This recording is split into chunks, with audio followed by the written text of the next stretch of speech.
एक गांव में एक आदमी फजल कसाई का काम करता था। उस गांव में वह अकेला ही यह काम करता था। इसी वजह से जब किसी को भी चिकन या मटन चाहिए था वो फजल की ही दुकान पर आता था। पर फजल बिल्कुल भी ईमानदार नहीं था, वो हमेशा तोल में हेरा फेरी करता था। भाई फजल, जरा 1 किलो चिकन तो देना। हाँ हाँ, क्या बात है मदन भाई, आज बहुत खुश लग रहे हो। आज मैं 12वीं कक्षा में पास हुआ हूँ, इसीलिए माँ चिकन बनाएंगी। जैसे ही मदन का ध्यान बातों में लगा, फजल ने चिकन कम तोलकर फटाफट पैक कर दिया। इसी प्रकार वह सबको कम सामान देता था। वाह, इसे तो पता भी नहीं चला, मैं इसी से खूब पैसे बना लेता हूँ। एक दिन फजल के पास एक सिपाही आया। फजल, मंत्री ने कल सुबह 25 किलो मटन मंगवाया है, ये लो पैसे, और सुबह सबसे पहले उनके घर मटन दे आना। ठीक है, मैं दे आऊँगा। फजल अपनी आदत से मजबूर था। उसने केवल 20 किलो मटन ही तैयार किया और मंत्री के घर दे आया।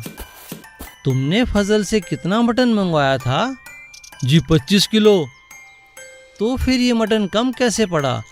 पिछली बार जब मैंने दूसरे गांव से 25 किलो मटन मंगवाया था तब तो ज़्यादा था। इस बार ऐसा क्या हुआ? लगता है बावर्ची ने मटन गायब किया है। बावर्ची को बुलाओ। जी हुजूर, कहिए। क्यों भाई, पिछली बार तो मटन बच गया था, पर इस बार क्या हुआ? खाना कम क्यों पड़ा? क्या तुमने मटन गायब कर दिया? नहीं जनाब, मैंने तो सारा मटन बनाया था, जितना भी आया था मैंने बना दिया, मेरा उसमें कोई कसूर नहीं है। तो फिर ये जरूर फजल ने ही किया है, फजल को बुलाओ। और फजल वहाँ आता है। फजल, तुमने मेरे साथ बेईमानी की है, इसकी सज़ा तुम्हें जरूर मिलेगी। नहीं हुजूर, मुझे माफ़ कर दीजिए, मैं दोबारा ऐसा नहीं करूँगा। पर मंत्री ने फजल की एक ना सुनी और राजा को कहकर फजल को जेल में बंद करा दिया। सीख, बेईमानी का घड़ा कभी ना कभी तो फूटता ही है। अंडे वाला राजन। जगतपुर नाम के गांव में राजन नाम का एक आदमी रहता था। उसका अंडों का व्यापार था। वह अपने गांव में कम दाम पर अंडे खरीदकर शहर में दोगुने दाम पर बेचता था। एक दिन उसका साला मनोहर उसके पास आया। जीजा जी, मुझे काम की आवश्यकता है, क्या आप मुझे अपने यहाँ काम देंगे?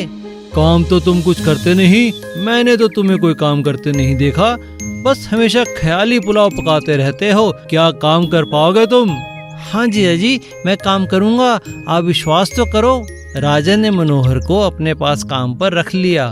मनोहर देखो, ये अंडे पास वाली दुकान पर दे आओ। हाँ जीजा जी। इस तरह 1 सप्ताह बीत गया। मनोहर, आज तुम दुकान संभालो, मुझे बाहर अंडे सप्लाई देने जाना है। हाँ जीजा जी, आप बेफिक्र होकर जाइए, मैं यहाँ का सब काम संभाल लूँगा। जीजा जी, आप मुझे अंडे सप्लाई करने बाहर क्यों नहीं भेजते? मैं भी तो गाड़ी चला लेता हूँ। नहीं मनोहर, तुम अभी बहुत छोटे हो, समय आने पर मैं तुम्हें खुद भेजूंगा। और इस तरह काफी समय निकल जाता है। कुछ दिनों बाद मनोहर ने राजन से कहा, जीजा जी, आज आप मुझे अंडे सप्लाई करने भेजिए, मैं सारा काम सीख के आया हूँ, मैं सारा काम अच्छे से करके आऊँगा। ठीक है राजन, आज तुम चले जाओ, पर गाड़ी ध्यान से चलाना। मनोहर खुशी खुशी टेम्पो लेकर चला जाता है, पर अपनी मस्ती में थोड़ी दूर जाने पर एक खंभे से टकरा जाता है, जिससे टेम्पो पलट गया और सारे अंडे टूट गए। जब राजन को पता चला तो वहां पहुंचा। ये क्या किया मनोहर तुमने? जीजा जी, मुझे माफ कर दो, मैं अपने ही ख्यालों में गुम होकर टेम्पो चला रहा था, इसी वजह से सब गड़बड़ हुई, मुझे माफ कर दो जीजा जी। ठीक है मनोहर, तुमने अपनी गलती मान ली, पर अब तुम्हें इससे सबक लेना चाहिए कि कोई भी काम करो तो समझदारी से और संभल कर करो। हाँ जीजा जी। सीख, अपनी गलती मान लेने में कोई छोटा या बड़ा नहीं होता। लालची प्याज वाला। एक गांव में एक किसान रहता था जिसका नाम था रवि। वह बहुत लालची था। वह सब्जी उगाकर शहर जाकर बेचता था। एक दिन उसने सभी किसानों को बुलाकर कहा, इस बार कोई टमाटर नहीं उगाएगा, अगर हम सिर्फ टमाटर ही उगाएंगे तो बेचेंगे क्या? मैं तो टमाटर नहीं उगाने वाला और आपको भी यही सलाह दूंगा कि टमाटर मत उगाइए। और फिर वह खुद टमाटर उगाकर बोरियों में लादकर शहर चला जाता है। अरे आज कौन सी सब्जी उगाई है रवि? टमाटर उगाए हैं, दाम है 700 रुपए किलो। इतना ज्यादा? थोड़ा तो कम कर दे। अरे क्या मुझे नहीं पता तुम इसे कितने में बेचोगे? आज सिर्फ टमाटर ही है मेरे पास, तुम्हें लेने ही पड़ेंगे। व्यापारी ने लाचार होकर पैसे दे दिए। घर पर रवि की पत्नी ने उससे कहा, आप तो बड़े ही चालाक हो जी।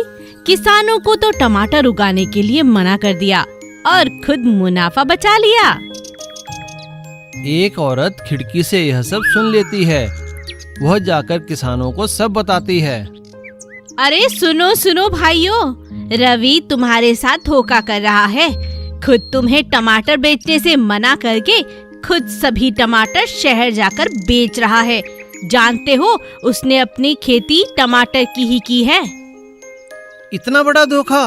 वो किसान है, इसलिए हमने उस पर भरोसा किया। हमें उसे सबक सिखाना ही चाहिए। तभी सूट बूट पहने एक आदमी आता है और कहता है, मैं कृषि विभाग का अधिकारी हूँ। आजकल प्याज में मिलावट होने की खबर आई है, इसलिए मेरी सलाह यही है कि इस बार प्याज ना उगाएं। आप तो हमारे लिए भगवान हैं। आप जैसा ईमानदार अधिकारी हमने नहीं देखा। यह कहकर सारे किसान हंसने लगे।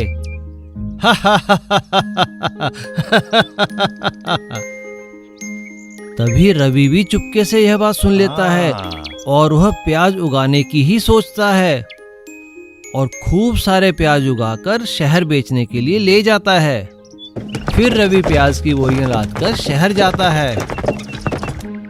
अरे रवि, अगर प्याज लाए हो तो जाओ और फेंक दो, लेकिन यहाँ मत फेंकना, नहीं तो बदबू आएगी। फिर रवि ठेले पे प्याज बेचने जाता है, लेकिन कोई लेने नहीं आता। यह देखकर रवि अपना सिर पीटने लगता है। तभी वहाँ किसान आते हैं और उससे कहते हैं, तुमने हमें धोखा दिया था ना? हाँ। अब उसी धोखे की वजह से तुम खुद भुगतो। हमारा नुकसान होता है तो हो जाए, लेकिन तुम्हारा नुकसान तो होना ही चाहिए। तुम लालची और धोखेबाज हो। यह कहकर सभी लोग उसे पीटने लगते हैं और रवि लंगड़ाता हुआ घर चला जाता है। सीख, किसी का नुकसान करने का हमें कोई अधिकार नहीं है। बिरयानी की खुशबू। एक गांव में एक छोटा सा परिवार रहता था। उस परिवार का मुखिया राजेंद्र था। राजेंद्र का एक बेटा और बहू थे। बेटा तो बहुत नालायक था, पर बहू बहुत ही समझदार थी। राजेंद्र एक चाय और समोसे का ठेला लगाता था और अपना घर चलाता था। उसका बेटा लल्लन तो बस इधर उधर घूमता ही रहता था। बेटा, अब मैं बूढ़ा हो गया हूँ, अब सारा दिन अपने ठेले पर काम नहीं कर सकता। तुम अब शादीशुदा हो, तुम्हें मेरे व्यापार में अपना साथ देना चाहिए। नहीं पिताजी, मुझसे यह नहीं होगा। मैं तो सारा दिन एक जगह खड़ा नहीं रह सकता। मैं कल से आपके साथ ठेले पर जाऊंगी, आपकी मदद भी करूंगी। पर बेटा। मना मत कीजिए पिताजी, मुझे अपने साथ ले जाना मत भूलिए। मैं भी आपके बेटे की तरह हूँ।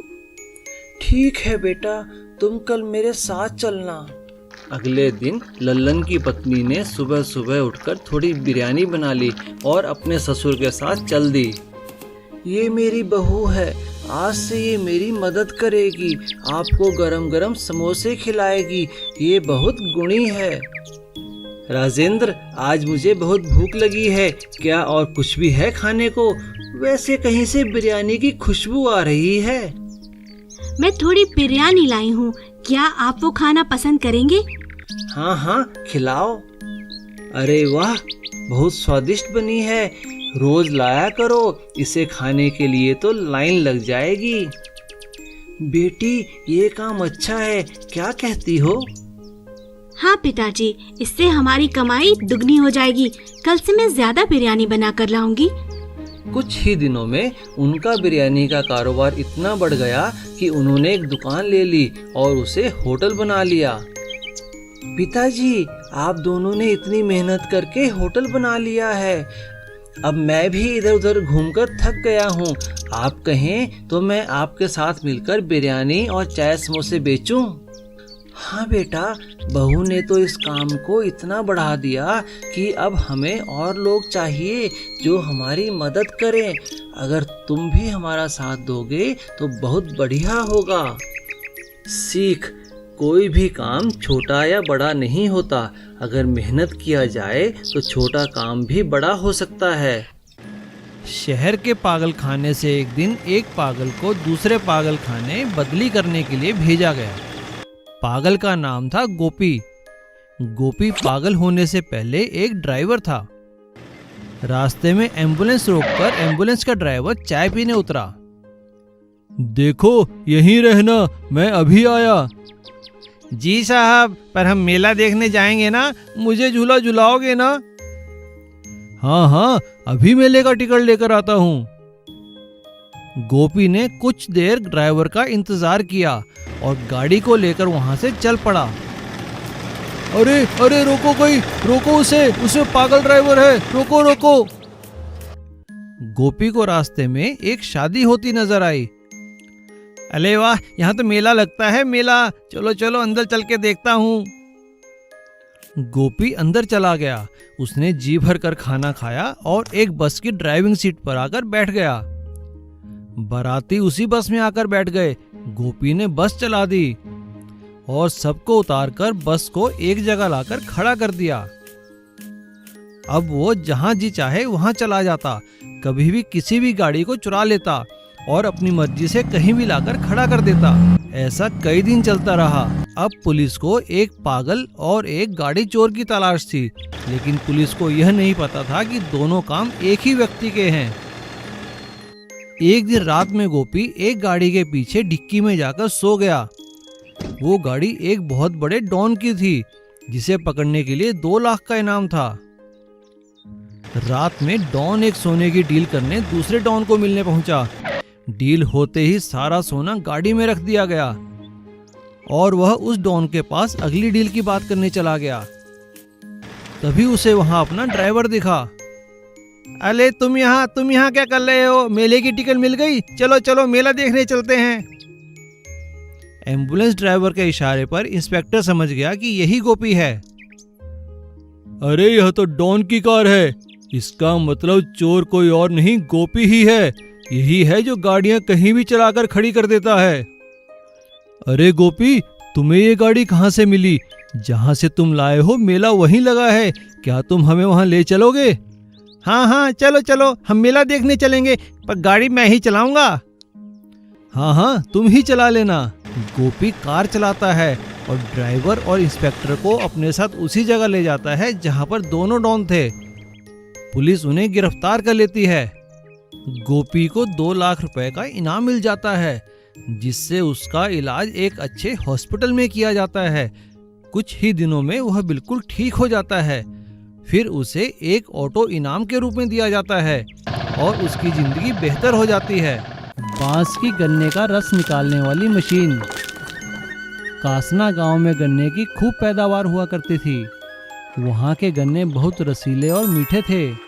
वहाँ के लोग गन्ने की फसल होने पर उसका रस निकालकर उससे गुड़ और शक्कर बनाया करते थे। गांव के सभी लोग खुशहाल थे, लेकिन उनकी एक ही समस्या थी, वो थी गन्ने का रस निकालने वाली मशीन, जो कि गांव में सिर्फ मेहुल चौधरी के पास थी। और फसल कटने के समय लोग मेहुल चौधरी के पास जाकर उसकी मशीन में गन्ने का रस निकाला करते थे, जिसके बदले वो लोगों से पैसे लिया करता था। गांव में गन्ने की पैदावार बढ़ने के कारण मेहुल चौधरी का लालच बढ़ता ही चला गया और उसने लोगों से गन्ने का रस निकालने के ज्यादा पैसे वसूलने शुरू कर दिए। एक साल फसल कटने के बाद सभी गांव वाले मिलकर मेहुल चौधरी के पास गए। सभी लोगों को इकट्ठा देख मेहुल चौधरी ने उनसे पूछा, अरे क्या बात है, सब लोग क्यों आए हो यहाँ पे? गन्ने लेकर नहीं आए? रस नहीं निकलवाना है क्या? अरे चौधरी साहब, हम पे कुछ तरस खाइए। और गन्ने का रस निकालने के पैसे कुछ कम कर दीजिए। हम गरीबों का कुछ ख्याल कीजिए। हाँ हाँ चौधरी जी, आप खुद ही देखिए, कमाई के आधे पैसे तो हम आपको दे देते हैं। आप बताइए, आजकल की महंगाई के दौर में हम क्या करेंगे? हाँ भाई, मैं भी तो वही कहता हूँ, महंगाई के दौर में डीजल का खर्चा, बिजली का खर्चा, मेरे लिए भी तो खर्चे निकालने मुश्किल है ना। तभी तो मैंने गन्ने का रस निकालने के पैसे बढ़ा दिए हैं। तुम लोग भी अपने गुड़ शक्कर के दाम बढ़ा दो, इसमें क्या है। गांव वालों की बातों का मेहुल चौधरी पर कोई असर नहीं होता। गांव वाले अपना सा मुंह लेकर वापस चले जाते हैं और गांव में इकट्ठा होकर इस बारे में बात करने लगते हैं। उसी गांव में श्याम सिंह नाम का एक लड़का रहता था। गांव वालों को ऐसे उदास देखकर उसने कहा, अरे चाचा, मुझे आप 2 दिन का टाइम दीजिए, फिर देखिए मैं आपकी समस्या का हल निकाल लूंगा। अरे छोड़ो श्याम बेटा, तुम क्या हल निकालोगे। चाचा, मुझे 2 दिन का टाइम तो दीजिए, फिर देखिए आप। ठीक है बेटा, हम तुम्हें 2 दिन का समय देते हैं, वरना हमें फिर मेहुल चौधरी के पास जाना ही पड़ेगा, मजबूरी है। श्याम सिंह अगले ही दिन जंगल जाकर बहुत सारे बांस काट कर लाता है और वो उन्हीं बांसों से अपने खेत में गन्ने का रस निकालने की मशीन तैयार कर देता है। मशीन तैयार करने के बाद वो गांव में वापस आता है और सभी गांव वालों को अपने खेत में चलने को कहता है। सभी गांव वाले श्याम सिंह के खेत में जाते हैं। सरपंच जी, ये देखिए गन्ने का रस निकालने की मशीन। गांव के सरपंच और बाकी लोग उस मशीन को देखकर हैरान हो जाते हैं, लेकिन सरपंच हंसते हुए कहता है, अरे बेटा, मशीन तो ठीक है, लेकिन गन्ने का रस निकालेंगे कैसे, ये चलेगी कैसे। सरपंच की बात सुनकर श्याम सिंह मुस्कुराने लगता है और अपने बैलों को एक बांस के डंडे से मशीन के साथ बांध देता है और उन्हें गोल गोल घुमाने लगता है। बैलों के घूमते ही मशीन चलने लगती है। श्याम सिंह उसमें गन्ने डालता है और उस मशीन से ताज़ा ताज़ा गन्ने का रस निकलना शुरू होता है। यह देखकर गांव वाले बहुत खुश होते हैं। अब श्याम सिंह गांव वालों की मदद से गांव में 4 वैसे ही गन्ने का रस निकालने की मशीनें लगा देता है। और इधर मेहुल चौधरी अपना सिर पकड़कर बैठ जाता है, क्योंकि अब उसके पास कोई भी गन्ने का रस निकालने नहीं आता और उसकी मशीनें जंग खाकर गल जाती हैं। इसीलिए कहते हैं, किसी की परिस्थिति का नाजायज फायदा नहीं उठाना चाहिए। एटीएम चोर। चंदू बचपन से ही बस स्टैंड पर भीख मांगता था। थोड़े थोड़े करके उसे अपने खाने के लिए पैसे तो मिल जाते थे, पर अब वह बड़ा हो गया था। वह एक दिन सोचने लगा कि अधिक पैसों को इकट्ठा करने के लिए क्या करे। मेरे पास इतना धन नहीं है, लेकिन मुझे अच्छी अच्छी चीज़ें खाना और कपड़े पहनने का शौक है। मैं तो सदा लोगों से मांग मांग कर पैसे इकट्ठा ही करता रहता हूँ, पर कभी अपने शौक के लिए 1 रुपया भी नहीं खर्च कर सकता, क्योंकि अगर मैं सूट पहनकर घूमूंगा तो कोई मुझे भीख नहीं देगा। अब तो अपने शौक दबाने की आदत ही हो गई है। चलो गिनकर देखता हूँ आज कितने पैसे हो गए, फिर सोचूंगा क्या करना है। चंदू पैसे गिनना शुरू कर देता है। तभी उसकी नज़र सड़क के उस पार लगे एटीएम मशीन पर जाती है, जहाँ एक आदमी पैसे निकाल रहा था। वह उससे जाकर भीख मांगता है। दे दे बाबू, भूखे को रोटी के लिए 5-10 रुपए दे दे बाबू। अरे तुम्हें भीख मांगते शर्म नहीं आती? हट्टे कट्टे हो, कुछ काम क्यों नहीं करते? अरे बाबू, मुझे क्या समझा रहे हो? आपने भी तो अभी भीख मांगी है इस मशीन से। यह सुनकर वह आदमी हंसने लगता है और उसे समझाता है। अरे भैया, ये तो मेरे अपने जमा किए हुए पैसे हैं। और वह चंदू को एटीएम मशीन और कार्ड के बारे में बताता है। चंदू ने कई दिनों तक एटीएम के बाहर खड़े होकर देखा और सोचा कि इससे पैसे निकालने के लिए क्या करे। फिर उसे एक तरकीब सूझी। आ गया आइडिया आ गया। मैं समझ गया मुझे इससे पैसे कैसे निकालने हैं। फिर वह सभी भिखारियों को इकट्ठा कर कहता है कि उसने बैंक वालों से मिलकर उनके लिए यह एटीएम खोला है, ताकि वे अपने पैसे जमा करके अपने जीवन में आगे बढ़ सकें। अरे यह तो बहुत अच्छा हुआ। लो भाई चंदू, मेरे पैसे भी जमा कर दो। हाँ, ये ठीक है। मैं अपने देश की सरकार से भी कहूँगा भिखारियों के लिए हर शहर में एटीएम खोले। कुछ दिनों तक सब अच्छा चला। भिखारी चंदू को पैसे देते, वो एटीएम में जमा करने का दिखावा करता और आवश्यकता पड़ने पर भिखारियों को चंदू पैसे वापस भी कर देता।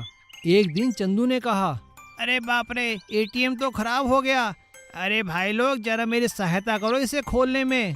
सभी भिखारी चंदू की मदद करने लगते हैं, लेकिन उन्हें क्या पता चंदू उनसे एटीएम में चोरी करवा रहा है। एटीएम मशीन खोलते ही बैंक और पुलिस स्टेशन में अलार्म बज उठता है और पुलिस वाले आकर सभी भिखारियों को पकड़ लेते हैं। अच्छा, तो भीख मांगते मांगते चोरी करने लगे।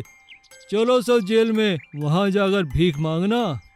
और पुलिस सबको पकड़कर कैद कर देती है। सूरजपुर नाम के एक गांव में अरुण करके एक आदमी रहता था। उसका पुराना फैन ठीक करने का व्यापार था। वह हर रोज गांव में जाकर सभी गलियों में घूम के फैन रिपेयर करके घर आता था। एक दिन जब वो बाहर गया था, उस दिन बहुत धूप थी। सुनो सुनो, फैन रिपेयर वाला आया। फैन जितना भी पुरानी हो ठीक करेंगे, जैसा भी हो ठीक करेंगे। ऐसा बोलकर गांव में जा रहा था, लेकिन शाम तक कोई भी उसे नहीं बुलाया। धूप ज्यादा होने के कारण वह थक गया था और उसे सरदर्द भी आने लगा। इसीलिए घर जाकर आराम करने की सोची। जब वह घर जाकर सो रहा था, ठीक 12 बजते ही कुछ ट्रैक्टर चलने की आवाज उसे सुनाई देती है, लेकिन उसको ट्रैक्टर तो दिखाई नहीं दी। वो सोच में पड़ जाता है। अगले दिन भी जब वो सो गया था, फिर से उसे ट्रैक्टर चलने की आवाज सुनाई देती है। घबराकर अगले दिन डॉक्टर के पास जाता है। डॉक्टर साहब, मुझे रात को अजीब आवाजें सुनाई दे रही हैं। कुछ ट्रैक्टर की तेजी से चलने की आवाज सुनाई दे रही है।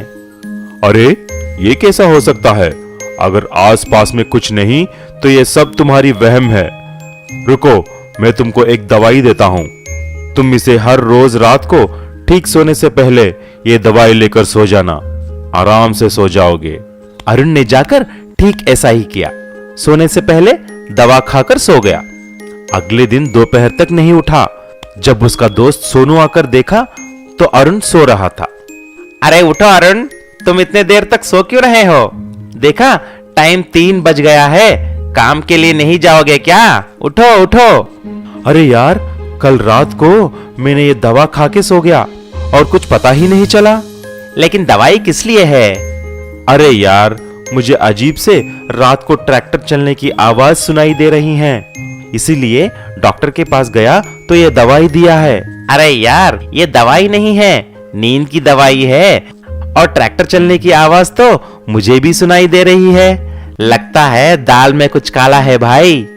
ऐसा बोलकर अरुण और सोनू गांव में जाकर डॉक्टर के घर के पास जाकर चुपके से देखते हैं। तभी उनको एक सीक्रेट सुरंग की मार्ग दिखाई दिया। वह सुरंग गांव के नीचे से जा रही थी। उसमें जाकर देखा तो वहां पर एक ट्रैक्टर में सोने का स्मगलिंग करते हुए 2 आदमी थे। तभी वहां पर डॉक्टर भी आया और ऐसा बोला, अरे बेवकूफों, कितने बार बोलना है कि ट्रैक्टर को धीरे से चलाया करो। गांव में सबको पता चल गया है इस ट्रैक्टर के बारे में। डॉक्टर को देखते ही अरुण और सोनू को पता चल गया कि डॉक्टर ही ट्रैक्टर में सुरंग की रास्ते से गोल्ड स्मगलिंग कर रहा है। तुरंत पुलिस को फोन किया और सारी बात बताई। ये बात पता चलते ही पुलिस आकर डॉक्टर को और उन दोनों आदमियों को गिरफ्तार कर लेती है। बाद में गांव वाले अरुण और सोनू की साहस को देखकर उनको इनाम भी देते हैं। एक समय की बात है, एक गांव में किशोर नाम का मुर्गी वाला रहा करता था। उसके पास बहुत सारी मुर्गियां थी, जिनके अंडे वो बाजार में बेचकर पैसे कमाता था। लेकिन एक दिन जब किशोर अपनी मुर्गियों के अंडे इकट्ठे कर रहा था, तो वो एक चीज देखकर बड़ा हैरान रह गया। एक बड़ा अंडा देखकर उसकी आंखें फटी की फटी रह गईं। अरे ये क्या, इतना बड़ा अंडा? ये तो सबसे अलग है, बहुत अलग दिख रहा है। किशोर अंडे को हैरानी से देखता है और सोचने लगता है कि आखिर इतना बड़ा अंडा किस मुर्गी ने दिया होगा।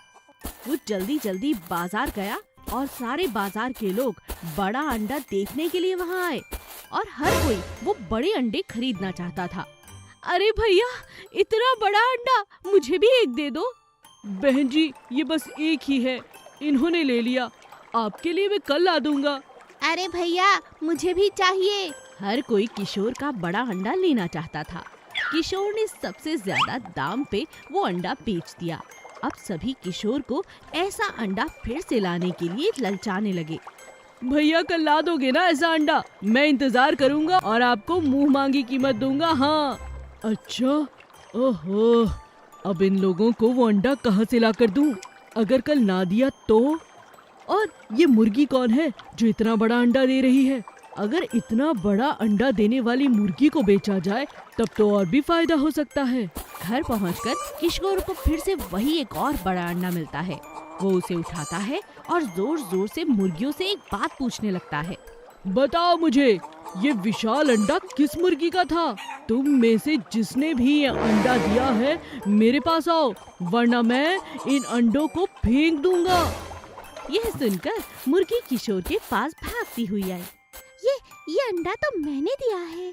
किशोर मुर्गी को देख खुश हुआ और अगले दिन जाकर बाजार में जोर जोर से चिल्लाने लगा। भाइयों और बहनों, ये है वो मेरी चमत्कारी मुर्गी जिसने इतना विशाल अंडा दिया है। आओ आओ आओ, इसे खरीद ले जाओ, ले जाओ, ले जाओ। किसी ने भी किशोर की बात का यकीन नहीं किया। मुर्गी भी समझ गई कि किशोर अब लालची बन चुका है और वो लालच के चक्रव्यूह में फंस चुका है। उसने किशोर से बचकर अपने पंख फैलाए और जंगल की तरफ भाग गई। और अब किशोर के लालच के कारण ना मुर्गी बची और ना ही अंडा। सूरजपुर नाम के एक गांव में अरुण करके एक आदमी रहता था। उसका पुराना फैन ठीक करने का व्यापार था। वह हर रोज गांव में जाकर सभी गलियों में घूम के फैन रिपेयर करके घर आता था। एक दिन जब वो बाहर गया था, उस दिन बहुत धूप थी। सुनो सुनो, फैन रिपेयर वाला आया। फैन जितना भी पुरानी हो ठीक करेंगे, जैसा भी हो ठीक करेंगे। ऐसा बोलकर गांव में जा रहा था, लेकिन शाम तक कोई भी उसे नहीं बुलाया। धूप ज्यादा होने के कारण वह थक गया था और उसे सरदर्द भी आने लगा। इसीलिए घर जाकर आराम करने की सोची। जब वह घर जाकर सो रहा था, ठीक 12 बजते ही कुछ ट्रैक्टर चलने की आवाज उसे सुनाई देती है, लेकिन उसको ट्रैक्टर तो दिखाई नहीं दी। वो सोच में पड़ जाता है। अगले दिन भी जब वो सो गया था, फिर से उसे ट्रैक्टर चलने की आवाज सुनाई देती है। घबराकर अगले दिन डॉक्टर के पास जाता है। डॉक्टर साहब, मुझे रात को अजीब आवाजें सुनाई दे रही हैं। कुछ ट्रैक्टर की तेजी से चलने की आवाज सुनाई दे रही है। अरे, ये कैसा हो सकता है? अगर आसपास में कुछ नहीं तो ये सब तुम्हारी वहम है। रुको, मैं तुमको एक दवाई देता हूं। तुम इसे हर रोज रात को ठीक सोने से पहले ये दवाई लेकर सो जाना। आराम से सो जाओगे। अरुण ने जाकर ठीक ऐसा ही किया। सोने से पहले दवा खाकर सो गया। अगले दिन दोपहर तक नहीं उठा। जब उसका दोस्त सोनू आकर देखा तो अरुण सो रहा था। अरे उठो अरुण, तुम इतने देर तक सो क्यों रहे हो? देखा, टाइम 3 बज गया है। काम के लिए नहीं जाओगे क्या? उठो उठो। अरे यार, कल रात को मैंने ये दवा खा के सो गया और कुछ पता ही नहीं चला। लेकिन दवाई किस लिए है? अरे यार, मुझे अजीब से रात को ट्रैक्टर चलने की आवाज सुनाई दे रही है, इसीलिए डॉक्टर के पास गया तो ये दवाई दिया है। अरे यार, ये दवाई नहीं है, नींद की दवाई है। और ट्रैक्टर चलने की आवाज तो मुझे भी सुनाई दे रही है। लगता है दाल में कुछ काला है भाई। ऐसा बोलकर अरुण और सोनू गांव में जाकर डॉक्टर के घर के पास जाकर चुपके से देखते हैं। तभी उनको एक सीक्रेट सुरंग की मार्ग दिखाई दिया। वह सुरंग गांव के नीचे से जा रही थी। उसमें जाकर देखा तो वहां पर एक ट्रैक्टर में सोने का स्मगलिंग करते हुए 2 आदमी थे। तभी वहां पर डॉक्टर भी आया और ऐसा बोला। अरे बेवकूफों, कितने बार बोलना है कि ट्रैक्टर को धीरे से चलाया करो। गांव में सबको पता चल गया है इस ट्रैक्टर के बारे में। डॉक्टर को देखते ही अरुण और सोनू को पता चल गया कि डॉक्टर ही ट्रैक्टर में सुरंग की रास्ते से गोल्ड स्मगलिंग कर रहा है। तुरंत पुलिस को फोन किया और सारी बात बताई। ये बात पता चलते ही पुलिस आकर डॉक्टर को और उन दोनों आदमियों को गिरफ्तार कर लेती है। बाद में गांव वाले अरुण और सोनू की साहस को देखकर उनको इनाम भी देते हैं। एक गांव में किशन नाम का एक किसान अपनी माँ के साथ रहता था। वो गांव के जमींदार की जमीन पर खेती का काम करके अपना और अपनी माँ का गुजर बसर किया करता था। किशन बहुत ही मेहनती था, लेकिन वो बहुत ही बेवकूफ़ भी था और उसकी बेवकूफ़ी भरी हरकतों की वजह से लोग उस पर हंसा करते थे। एक दिन जमींदार ने किशन से कहा, अरे भाई किशन, जरा नए आम के पेड़ से आम तो लाकर खिलाना। मैंने कल देखा था उस पेड़ के आम पक गए हैं। अभी लाया मालिक, अभी लाया। किशन आम के पेड़ से आम लाकर जमींदार को खाने के लिए भेंट करता है, लेकिन आम खाते ही जमींदार किशन से कहता है, अच्छे, अरे कृष्णा, ये आम इतने कड़वे क्यों हैं? मालिक, मैंने आम लगाते हुए आम की गुठली के बीच में नीम के बीज भी डाल दिए थे ताकि आम और भी गुणी हो जाएं। कृष्णा की ये बात सुनकर जमींदार अपना सिर पकड़कर बैठ जाता है और वहाँ खड़े सभी लोग हंसने लगते हैं। एक दिन जमींदार कृष्णा को एक नया मिनी ट्रैक्टर देते हुए कहते हैं, कृष्णा, अब ये ट्रैक्टर तुम्हारा है। अब इस ट्रैक्टर से खेतों में काम करना और इसे संभाल कर रखना तुम्हारी जिम्मेदारी है। कृष्णा ट्रैक्टर लेकर अपने घर चला जाता है, लेकिन रात को जब वो ट्रैक्टर बाहर खड़ा करके सो रहा था तभी कुछ शरारती बच्चे उसके ट्रैक्टर के टायरों की हवा निकाल देते हैं। अगले दिन सुबह कृष्णा की माँ उससे कहती है, हाय राम, अरे अरे कृष्णा, ये देख, तेरे ट्रैक्टर का लोगों ने क्या हाल किया है। तू सोया ही रहेगा क्या? कृष्णा बाहर आकर ट्रैक्टर की हालत देखता है तो परेशान हो जाता है और बड़ी मेहनत से एक एक करके सारे टायर खोलकर उनमें दोबारा से हवा भरवाता है और उन्हें दोबारा ट्रैक्टर में फिट कर देता है। सारा दिन काम करने के बाद कृष्णा रात को ट्रैक्टर फिर घर के बाहर खड़ा कर देता है और पूरी रात घर की खिड़की पर बैठ के उसकी चौकीदारी करता है ताकि कोई ट्रैक्टर को खराब ना कर दे। ये देखकर कृष्णा की माँ उससे कहती है। माँ की बात सुनकर कृष्णा कहता है, लेकिन माँ, अगर किसी ने बांस में आग लगा दी तो? अरे बेवकूफ, अगर इतना ही डर है तो ट्रैक्टर में जाकर क्यों नहीं रहता? माँ की बात सुनकर कृष्णा को एक आइडिया आता है और वो अगले ही दिन एक छोटा सा तिरपाल लेकर अपने मिनी ट्रैक्टर में एक मिनी घर बना लेता है और उसी में रहने लगता है। अब कृष्णा ट्रैक्टर में ही खाता है, पीता है और काम करने के बाद उसी में सो जाता है।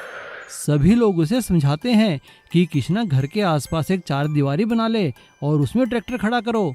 ऐसे ट्रैक्टर में घर बनाकर सोने में खतरा है, लेकिन कृष्णा किसी की बात नहीं सुनता और वो अपने ट्रैक्टर में बनाए मिनी घर में ही रहने लगता है। एक दिन कृष्णा दिन में सारा काम खत्म करके जब रात को अपने मिनी ट्रैक्टर घर में सो रहा था तभी जोर की आंधी आती है और उसका तिरपाल उड़ जाता है। कृष्णा को सारी रात ठंड में ही बाहर काटनी पड़ती है। अगले दिन सुबह सभी गांव वाले जब उसके मिनी ट्रैक्टर घर की हालत देखते हैं तो उसका मजाक उड़ाते हैं और उस पर हंसने लगते हैं और कृष्णा एक बार फिर अपनी बेवकूफ़ी के कारण सभी की हंसी का पात्र बन जाता है और उसे आखिरकार अपने घर के चारों ओर एक चार दीवारी बनाकर ट्रैक्टर उसके अंदर रखना पड़ता है। तब उसकी माँ उससे कहती है, अगर पहले ही मेरी बात मान ली होती तो इस तरह लोगों की हंसी का पात्र न बनना पड़ता। माँ की बात सुनकर कृष्णा कहता है, हाँ माँ, तुम ठीक कहती हो, मैं समझदारी से ही काम लिया करूँगा। चंदन एक बहुत अच्छा लड़का था। वो अपने माता पिता के साथ एक गांव में रहा करता था। शहर में वो पढ़ने के लिए जाया करता था। अचानक उसके पिता का स्वर्गवास हो जाता है और उसकी पढ़ाई छूट जाती है। एक दिन वो अपनी माँ से कहता है, माँ, अब हम क्या करेंगे? बेटा, अब तुझे अपने पिता की जगह खेती करनी होगी। हमारी इतनी जमीन है, उसका कुछ तो करना होगा, नहीं तो गुजारा कैसे चलेगा मेरे बेटे। और रही बात पढ़ाई की, वो तो तुझे अब शाम के वक्त ही करनी होगी। स्कूल जाना अब लगातार मुश्किल होगा बेटा। कोई बात नहीं माँ, तुम परेशान मत हो। जानती हो माँ, बहुत दिनों से शहर नहीं गया। वहाँ पर हम बहुत ज्यादा टॉफी और चॉकलेट खाते थे। पिताजी कभी कभी मुझे पैसे दिया करते थे, मैं उन्हीं से खरीद कर खाता था। गांव में तो ये सब चीजें मिलती ही नहीं। बेटा, ये सारी चीजें तो गांव में नहीं मिलने वाली, ये तो बस शहर में मिलती हैं। हाँ माँ, तुमने ठीक कहा। चंदन अपने पिता के खेत में जाके काम करने लगता है। एक दिन वो बहुत उदास खेतों के पास एक पेड़ के नीचे बैठ जाता है और सोचने लगता है, ओहो, पिताजी क्या ये अनाज की खेती करते थे? अनाज की कमी तो गांव में है ही नहीं, हर किसी के पास अनाज है। मुझे तो ऐसा कुछ चाहिए कि मेरे खेतों में चॉकलेट, टॉफी लॉलीपॉप, ये सबकी खेती हो और मेरे गांव के दोस्तों को मैं ये सब खिला सकूं। अभी चंदन ऐसा सोच ही रहा था कि अचानक से ऊपर बैठी एक चिड़िया 2-4 दाने उसकी झोली में गिरा देती है। तुम कौन हो? मैं हूँ जादुई चिड़िया घूमर। तुम्हारे पिता ने मुझे बरसों तक खाना खिलाया है। आज आशीर्वाद के तौर पर मैं तुम्हारी इच्छा पूरी करती हूँ। ये जादुई बीज हैं, इन्हें लगाओगे तो जो चाहोगे उसकी खेती होगी। सच? बहुत बड़ी बात कर दी तुमने, मेरा तो दिल खुश कर दिया। चंदन सभी खेतों में अनाज बोता है, लेकिन एक प्यारे से बड़े से खेत में वो सिर्फ और सिर्फ वही बीज बोता है जो उसे जादुई चिड़िया ने दिए थे, और मन ही मन कामना करता है। बस मैं यही चाहता हूँ कि इस खेत में चॉकलेट की खेती हो। अगले दिन जब चंदन अपने खेतों में वापस लौटा तो उसकी आंखें ये देखकर हैरान हो गई कि पूरा खेत बिल्कुल चॉकलेट की खेती से भरा पड़ा था। अरे वाह, मजा आ गया। सच में जादुई चिड़िया, तुमने तो कमाल कर दिया। एक गांव में एक बूढ़ी औरत अकेली रहती थी। वो अकेले ही अपनी जमीन पर थोड़ी बहुत खेती बाड़ी करके और सब्जियां गांव के बाजार में बेचकर अपना गुजारा कर लिया करती थी। एक दिन जब वो सब्जियां बेचकर वापस आई तो उसने देखा कि उसके घर के सामने एक कौवा घायल पड़ा हुआ है। अरे अरे अरे, क्या हुआ तुम्हें? तुम यहाँ कैसे गिरे? तुम्हें चोट कैसे लगी? ऐसा कहते हुए बुढ़िया ने एक कौवे को उठा लिया और अपने घर के अंदर ले गई। उसने कौवे की चोट पर मरहम लगाया, उसे खाने के लिए रोटी और पीने के लिए पानी दिया। पानी पीकर उसे होश आ गया और कौवे ने अपनी चोंच हिलाकर बुढ़िया का धन्यवाद किया। तब बुढ़िया ने उससे कहा, तुम फिक्र मत करो, तुम्हारी चोट जल्दी ठीक हो जाएगी और तुम फिर से उड़ने लगोगे। बुढ़िया ने कौवे की 3-4 दिन तक खूब सेवा की। एक दिन जब वो बुढ़िया सुबह सुबह उठी तो उसने देखा कि कौवा उसके घर में ही नहीं है। अरे कौवा कहाँ गया? उसे कोई बिल्ली तो नहीं ले गई? तभी बुढ़िया को अपने आंगन के पेड़ से काए काए की आवाज सुनाई दी। बुढ़िया ने देखा तो कौवा बिल्कुल ठीक हो गया था और पेड़ पर बैठा काए काए कर रहा था। अच्छा, तो तुम ठीक हो गए हो। ठीक है, अब तुम आजाद हो, कहीं भी उड़कर जा सकते हो। जब बुढ़िया ने ऐसा कहा तो कौवा उड़कर उसके सामने बैठ गया और कहने लगा, नहीं नहीं अम्मा, मैं कहीं नहीं जाऊंगा, मैं आपके पास ही रहूंगा। अरे क्या तू बोल सकता है? हाँ अम्मा, मैं बोल सकता हूँ। अब कौवा बुढ़िया के पास ही रहने लगा। एक दिन जब सुबह सुबह कौवा बाहर से उड़कर आया तो उसने देखा कि बुढ़िया अंदर बीमार पड़ी है। उसे बहुत तेज बुखार था और वो बुखार में दर्द के मारे कराह रही थी। कौवे ने अपनी चोंच से बुढ़िया को पानी पिलाया। पानी पीते ही बुढ़िया की आंखें खुल जाती हैं और तब कौवा कहता है, आप फिक्र मत करो, मैं अभी जाकर डॉक्टर को बुलाकर लाता हूँ। और कौवा उड़ता हुआ सीधा डॉक्टर के पास गया। डॉक्टर ने कौवे को देखा और कहा, अरे ये कौवा कहाँ से आ गया? उड़ाओ इसे यहाँ से। लेकिन कौवे ने झट से डॉक्टर की घड़ी उठाई और उसे लेकर उड़ने लगा। घड़ी काफी कीमती थी। डॉक्टर और उसके कर्मचारी भी पकड़ो पकड़ो कहते हुए कौवे का पीछा करने लगे और भागने लगे। कौवा उड़ते उड़ते सीधा बुढ़िया की झोपड़ी के पास गया और अंदर आ जाता है। जब डॉक्टर और उसके कर्मचारी झोपड़ी के अंदर गए तो बुढ़िया को बीमार देखकर सारी बात उनकी समझ में आ गई। अच्छा, तो कौवे महाराज ये बात है, हमें यहाँ बुलाना चाहते थे आप? डॉक्टर के ऐसा कहते ही कौवा वो घड़ी डॉक्टर के सामने फेंक देता है। डॉक्टर ने बुढ़िया को देखा और उसे अपने साथ अस्पताल ले गया। उसका वहाँ अच्छे से इलाज हुआ। कुछ ही दिनों में अच्छा इलाज मिलने के कारण बुढ़िया बिल्कुल ठीक हो गई। आज तुम्हारे कारण ही मैं जिंदा हूँ, तुम्हारा बहुत बहुत शुक्रिया। और ऐसा कहते ही बुढ़िया ने कौवे के माथे को अपने हाथों से सहलाया। जैसे ही बुढ़िया ने कौवे को सहलाया वो एक जवान आदमी में बदल गया। यह देखकर वो बुढ़िया हैरान रह गई। अम्मा, मुझे एक ऋषि ने श्राप दिया था और कौवे में बदल डाला था और कहा था कि मेरे द्वारा एक भला काम होने पर जब कोई मेरे सर को सहलाएगा तो मैं अपनी असली रूप में आ जाऊंगा। आज से तुम ही मेरी माँ हो और मैं तुम्हारा बेटा। और इस तरह बुढ़िया अकेली नहीं थी, उसके पास एक बेटा था और जादुई कौवे को श्राप से मुक्ति मिल गई थी और वो बुढ़िया के साथ साथ अब आगे के लिए हमेशा खुश रहने लगा था। डायनासोर का अंडा। एक दिन गांव में बहुत सुंदर मेला लगता है। तरह तरह के झूले, बहुत रंग बिरंगी दुकानें, कपड़े, सब कुछ मेले में मिल रहा था। एक बड़ी ही सुंदर लड़की अपनी दुकान के बाहर जोर जोर से चिल्लाकर लोगों को अपनी बातों से आकर्षित कर रही थी। वो कह रही थी, आ जाओ, डायनासोर का सोने का अंडा देखो। देखने के लिए सिर्फ 5 रुपए, 5 रुपए, 5 रुपए में सोने का अंडा। डायनासोर के सोने का अंडा देखो और 5 रुपए में मजे ले जाओ। उस लड़की की बातें सुनकर मेले में आया हर कोई इंसान उस सोने के अंडे को देखना चाहता था। लोगों की लाइन लग गई थी। हर कोई उस अंडे को देखकर बहुत हैरान था। आइए, आइए, क्यों, कैसा लगा अंडा? मजा आया ना? आते जाओ, 5 रुपए, 5 रुपए। हर जगह वो लड़की बहुत मशहूर हो गई थी। दूर दूर से, गांव गांव से लोग उस मेले में सिर्फ इसीलिए आ रहे थे क्योंकि वो लड़की डायनासोर का सोने का अंडा दिखा रही थी। तभी एक अध्यापिका ने, जो मेला घूमने आई थी, उसने उस बच्ची से पूछ लिया, अरे बेटा, डायनासोर की प्रजाति तो लुप्त हो चुकी है, तुम्हारे पास डायनासोर का अंडा कैसे आया, और वो भी सोने का? और अगर ये सच में सोने का है बेटी, तो तुम उसे बेचकर अपने दिन क्यों नहीं बदल लेती हो? इस तरह गांव-गांव जाकर मेलों में ये अंडा क्यों दिखाना? अध्यापिका की बात सुनकर पिंकी नाम की वो लड़की जोर जोर से रोने लगती है। टीचर जी, धीरे बोलिए, आप जरा मेरी बात सुनिए। हाँ, बताओ। दुकान के पीछे ले जाकर पिंकी अध्यापिका से कहती है, वो क्या है ना, हम बहुत गरीब हैं और आप तो जानती हैं, लोग तो झट से मूर्ख बन जाते हैं।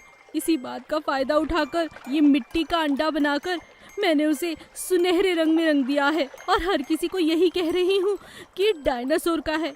अब आप देख ही रही हैं, हर कोई इस बात को मान रहा है और इस बहाने मेरे घर में खाना पीना यानी आमदनी हो रही है। ये बात सुनकर अध्यापिका पिंकी को समझाती है, बेटा ये गलत बात है, तुम झूठ बोल रही हो, लोगों को धोखा दे रही हो। मैं मानती हूँ कि तुम गरीब हो, मगर ये तरीका बिल्कुल गलत है और अगर गरीबी है तो मजदूरी कर सकते हैं, मगर झूठ बोल के कमाया हुआ धन बहुत गलत है और ये तुम्हारी पहली शिक्षा है जो मैं तुम्हें देती हूँ। पिंकी को अपनी गलती का एहसास होता है। वो अपनी माँ से कहकर मजदूरी करना शुरू कर देती है, छोटा मोटा काम करती है और सरकारी स्कूल में जाकर पढ़ने लगती है और अध्यापिका को कहती है, अब मैं मेले में नहीं जाती हूँ, अब मैं स्कूल जाती हूँ, पढ़ाई करती हूँ और मजदूरी करके माँ बाप की मदद भी करती हूँ।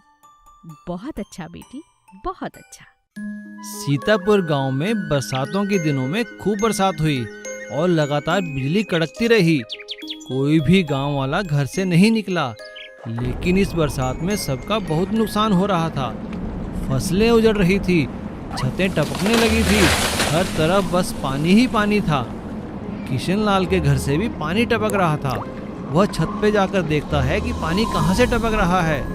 अचानक बिजली कड़कती है और किशन लाल पे आ गिरती है। वो बेहोश हो जाता है। जब उसे होश आता है, अरे अरे ये मुझे क्या हुआ? खैर छोड़ो, चलो अच्छा हुआ बारिश बंद हो गई।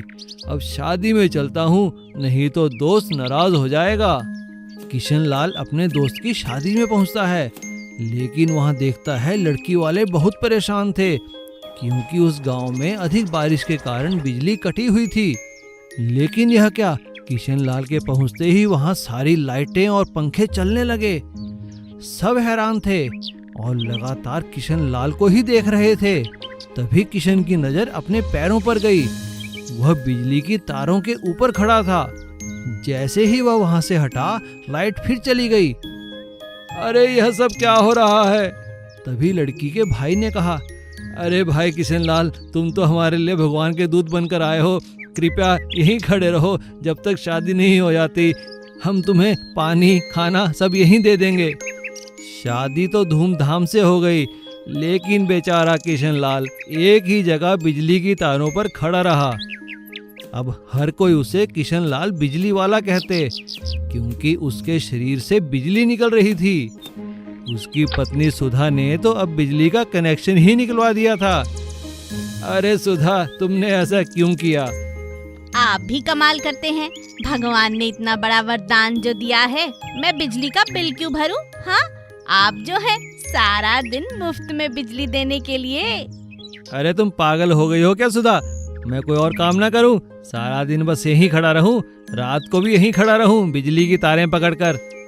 एक दिन परेशान होकर किशनलाल बिजली के दफ्तर गया। उसने वहां देखा कि बहुत धांधली चल रही थी। बड़े बड़े सेठ और पैसों वालों के घर तो 24 घंटे बिजली आती है, लेकिन परेशान तो आम आदमी है जिन्हें बिजली 10 घंटे से भी कम मिल रही थी। यह देखकर वह कहता है, अच्छा तो ये चक्कर है, अभी तुम्हारी पुलिस में कंप्लेंट करता हूँ। सभी बिजली वाले चौंक जाते हैं। वह उसे पकड़कर एक खंबे से बांधने की कोशिश करते हैं, लेकिन वह उसे छू भी नहीं पाते। उन्हें इतना तेज करंट लगता है कि दूर जाकर गिरते हैं।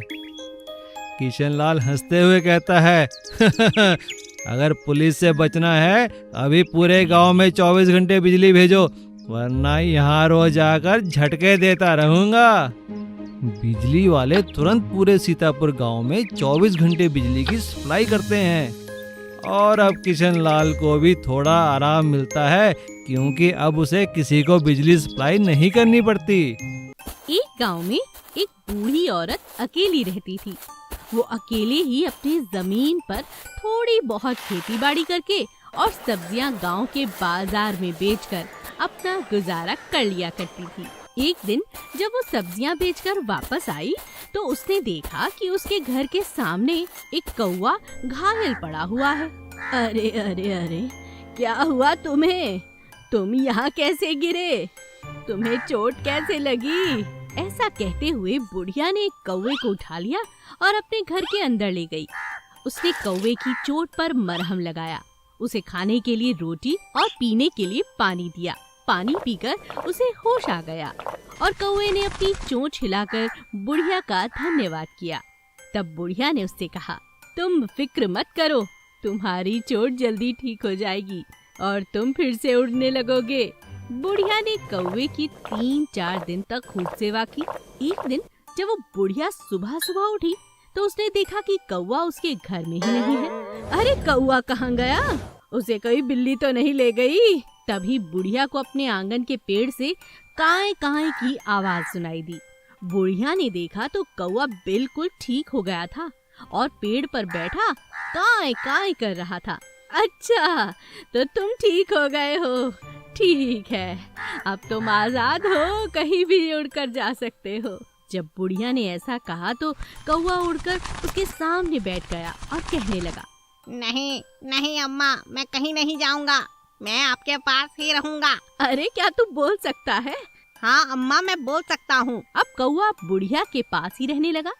एक दिन जब सुबह सुबह कौवा बाहर से उड़कर आया तो उसने देखा कि बुढ़िया अंदर बीमार पड़ी है। उसे बहुत तेज बुखार था और वो बुखार में दर्द के मारे कराह रही थी। कौवे ने अपनी चोंच से बुढ़िया को पानी पिलाया। पानी पीते ही बुढ़िया की आंखें खुल जाती हैं और तब कौवा कहता है, आप फिक्र मत करो, मैं अभी जाकर डॉक्टर को बुलाकर लाता हूँ। और कौवा उड़ता हुआ सीधा डॉक्टर के पास गया। डॉक्टर ने कौवे को देखा और कहा, अरे ये कौवा कहाँ से आ गया? उड़ाओ इसे यहाँ से। लेकिन कौवे ने झट से डॉक्टर की घड़ी उठाई और उसे लेकर उड़ने लगा। घड़ी काफी कीमती थी। डॉक्टर और उसके कर्मचारी भी पकड़ो पकड़ो कहते हुए कौवे का पीछा करने लगे और भागने लगे। कौवा उड़ते उड़ते सीधा बुढ़िया की झोपड़ी के पास गया और अंदर आ जाता है। जब डॉक्टर और उसके कर्मचारी झोपड़ी के अंदर गए तो बुढ़िया को बीमार देखकर सारी बात उनकी समझ में आ गई। अच्छा, तो कौवे महाराज ये बात है, हमें यहाँ बुलाना चाहते थे आप? डॉक्टर के ऐसा कहते ही कौवा वो घड़ी डॉक्टर के सामने फेंक देता है। डॉक्टर ने बुढ़िया को देखा और उसे अपने साथ अस्पताल ले गया। उसका वहाँ अच्छे से इलाज हुआ। कुछ ही दिनों में अच्छा इलाज मिलने के कारण बुढ़िया बिल्कुल ठीक हो गई आज तुम्हारे कारण ही मैं जिंदा हूँ। तुम्हारा बहुत बहुत शुक्रिया। और ऐसा कहते ही बुढ़िया ने कौवे के माथे को अपने हाथों से सहलाया। जैसे ही बुढ़िया ने कौवे को सहलाया वो एक जवान आदमी में बदल गया। यह देखकर वो बुढ़िया हैरान रह गई। अम्मा, मुझे एक ऋषि ने श्राप दिया था और कौवे में बदल डाला था और कहा था कि मेरे द्वारा एक भला काम होने पर जब कोई मेरे सर को सहलाएगा तो मैं अपनी असली रूप में आ जाऊंगा। आज से तुम ही मेरी माँ हो और मैं तुम्हारा बेटा। और इस तरह बुढ़िया अकेली नहीं थी, उसके पास एक बेटा था और जादुई कौवे को श्राप से मुक्ति मिल गई थी और वो बुढ़िया के साथ साथ अब आगे के लिए हमेशा खुश रहने लगा था। सुनहरे बांस का हैंडपंप। रामू डूंगरपुर गांव में अपनी पत्नी कमला के साथ रहता था। रामू बहुत अच्छा कारीगर था। वो पास के जंगल से बांस काट कर लाता और अपनी पत्नी कमला के साथ मिलकर बांस की बड़ी ही खूबसूरत चीजें बनाया करता था, जैसे कि बांस के खिलौने, बांस का फर्नीचर, बांस की कुर्सियां, और उन्हें पास के शहर में जाकर दुकान में बेच दिया करता था। उसके बनाए बांस के खिलौने और फर्नीचर की सभी तारीफ किया करते थे। अरे आओ फिर रामू, आज क्या लाए हो? सेठ जी, आज मैं बांस की कुर्सियां और मेज लाया हूँ। अरे भाई, तुम्हारा वो बांस का बना हुआ सोफा बहुत चल रहा है आजकल मार्केट में। अगली बार तुम सोफा बना कर लाना, बहुत डिमांड है उसकी। ठीक है सेठ जी। वो सेठ जी कुछ पैसे, हाँ, तुम पैसों की फिक्र मत करो, मैं तुम्हारे बैंक में डाल दूंगा। और ये लो, कुछ पैसे रख लो खर्चे पानी के लिए। अरे कमला, कहाँ हो? देखो मैं तुम्हारे लिए शहर से क्या लाया हूँ। ये नई साड़ी, ये गहने। अजी, आज क्या हमारी लॉटरी लगी है? अरे नहीं कमला, लॉटरी नहीं, आज सेठ जी ने इनाम दिया है हमें। मैं कहती हूँ कुछ पैसे बुरे वक्त के लिए भी बचा कर रखो जी। हाँ, ठीक है कमला, मैं बचा रहा हूँ, लेकिन अभी तो तुम्हें मिठाई खाओ और नई साड़ी पहनो। रामू और कमला बहुत खुश थे। सब कुछ सही चल रहा था, लेकिन अचानक फैली महामारी के कारण दुकानें बंद होने लगी, बाजार बंद होने लगे और लोगों ने खरीदारी करना कम कर दिया। इसकी वजह से रामू और उसकी बीवी का काम भी कम हो गया। वे दोनों भी अपने गांव में ही बंद कर रह गए और धीरे धीरे उनकी जमा पूंजी खत्म होने लगी। एक दिन जब दोनों पति पत्नी अपने आंगन में बैठे हुए थे, तभी उन्हें बाहर लोगों के लड़ने की आवाज़ें सुनाई देने लगी। रामू ने जब बाहर जाकर देखा तो पानी के हैंडपंप के पास कुछ लोग झगड़ रहे थे। वे लोग गाँव के सरपंच से शिकायत कर रहे थे।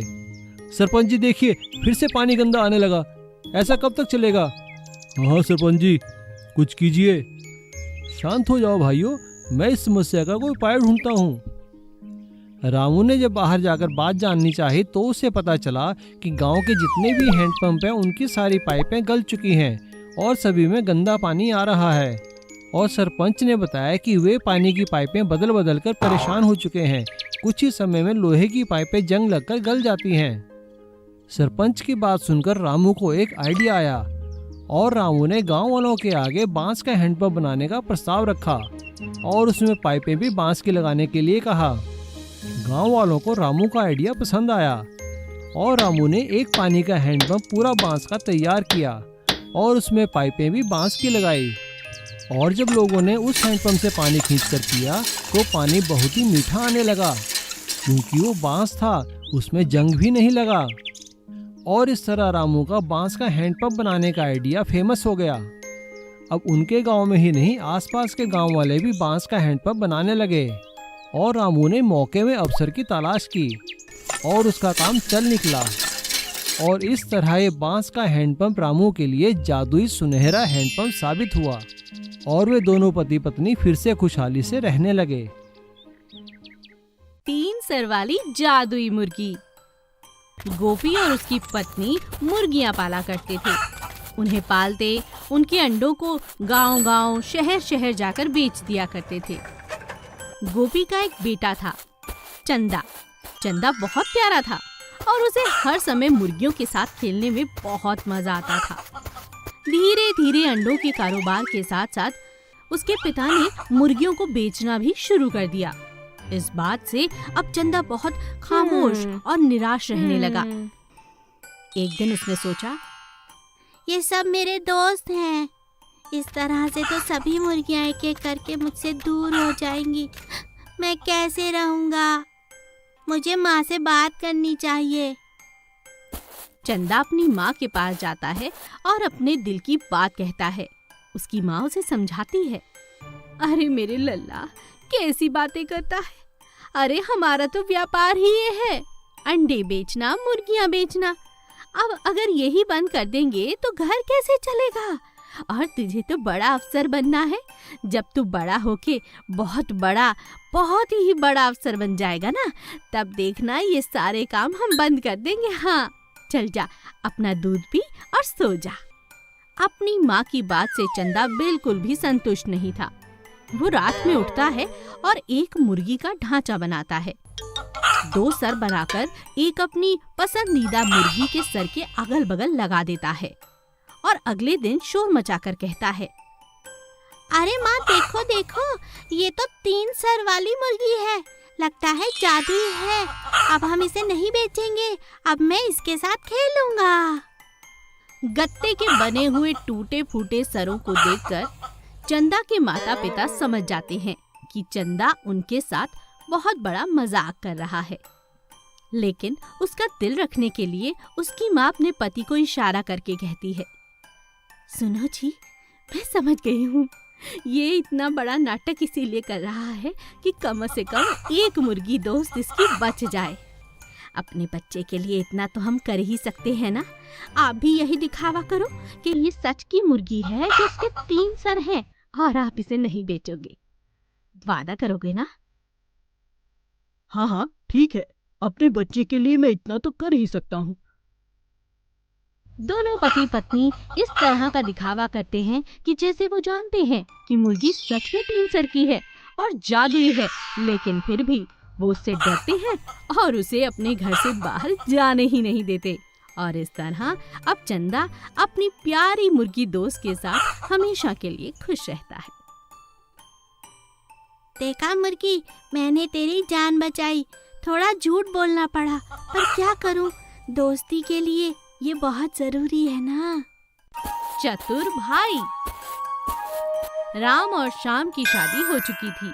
दोनों भाई एक ही घर में रहते थे, लेकिन आए दिन उनकी पत्नियां आपस में बहुत ज्यादा झगड़ा करती थी। हाँ, मेरा पति बड़ा है, घर का मुखिया वही है। देखो दीदी, बहुत हुआ, ये इस तरह से रोब मारना बंद करो। हम छोटे हैं तो क्या हुआ, बराबर की कमाई करता है मेरा पति। इस घर पर मेरा भी उतना ही अधिकार है जितना तुम्हारा, समझ गई? और अगर मुझे ज्यादा परेशान किया तो पुलिस बुला लूंगी। इस तरह की लड़ाइयाँ हर रोज होती रहती थीं। अब दोनों भाइयों में भी मनमुटाव रहने लगा। तो एक दिन राम सरपंच के पास जाता है और सरपंच से कहता है, सरपंच जी, मेरे घर का माहौल दिन प्रतिदिन बिगड़ता जा रहा है। हम दोनों की पत्नी आपस में खुशी खुशी रहने को तैयार ही नहीं। हम दोनों भाई साथ रहना तो चाहते हैं, मगर आप समझ रहे हैं ना। सरपंच अगले ही दिन उसके भाई श्याम से मिलता है और पूछता है, क्यों भाई श्याम, तुम्हारा इस बारे में क्या कहना है? कल मेरी मुलाकात राम से हुई, वो काफी परेशान था, तुम क्या कहते हो? अरे अरे, वो राम की बातों में मत आइए आप। बहुत चालाक है मेरा बड़ा भाई। मुझे कहना तो नहीं चाहिए, लेकिन बता रहा हूँ, वो बहुत कमीना है। उसके मन में लोभ है, ईर्ष्या है। सरपंच समझ जाता है कि दोनों भाई एक साथ रहना नहीं चाहते और छोटा भाई बहुत ज्यादा चतुर भी है। सरपंच उनके घर जाता है और उनके घर का बंटवारा कर देता है, लेकिन उनके घर में बस एक ही गाय थी। सरपंच को समझ नहीं आता कि वो एक गाय का बंटवारा कैसे करे। इतने में श्याम बोलता है, अरे सरपंच जी, इसमें क्या बड़ी बात है? एक ही घर की बात है ना। आगे का हिस्सा बड़े भैया का और पीछे का हिस्सा मेरा। बोलिए, ठीक है ना? चतुर भाई के ऐसा कहने पर राम हामी भर देता है। श्याम गैया का दूध निकालता है और दूध, घी और दही खाता है। यह देखकर राम हैरान रह जाता है। राम को ये बात अच्छी नहीं लगती, लेकिन राम समझ नहीं पाता कि आखिर वो ऐसा क्या करे कि वो अपने भाई को सबक सिखा सके। राम की पत्नी बहुत समझदार थी। अगले दिन वो गाय को चारा ही नहीं डालती। शाम हो जाती है। उसकी देवरानी बहुत देर तक दूध निकालने की कोशिश करती है, लेकिन दूध ही नहीं देती है गाय। हाय राम, आज तो गैया दूध ही नहीं दे रही। अजी सुनते हो? क्या हुआ, इतना चिल्ला क्यों रही हो? आज तो गैया ने दूध ही नहीं दिया। लगता है बड़ी भाभी गैया को कुछ खिलाती नहीं। आगे का हिस्सा तो उनका है ना। तभी जेठानी बाहर आती है और देवरानी से कहती है, बिल्कुल ठीक कहा तुमने। इतनी चतुराई तुमने उस दिन दिखाई कि पिछला हिस्सा हमें दे दो। तो याद रखो, जब तक मेरी मर्जी नहीं होगी तब तक इसे मैं चारा देने वाली नहीं। तो फिर दूध कहाँ से देगी? अब श्याम और उसकी पत्नी को अपनी गलती का एहसास हो जाता है। दोनों जेठानी और राम से माफी मांगते हैं और इस तरह प्यार मोहब्बत के साथ एक बार फिर राम और श्याम की पत्नियां गले लग जाती हैं। राम और श्याम भी गले लग जाते हैं और फिर से एक बार सभी परिवार वाले एक साथ रहने लगते हैं।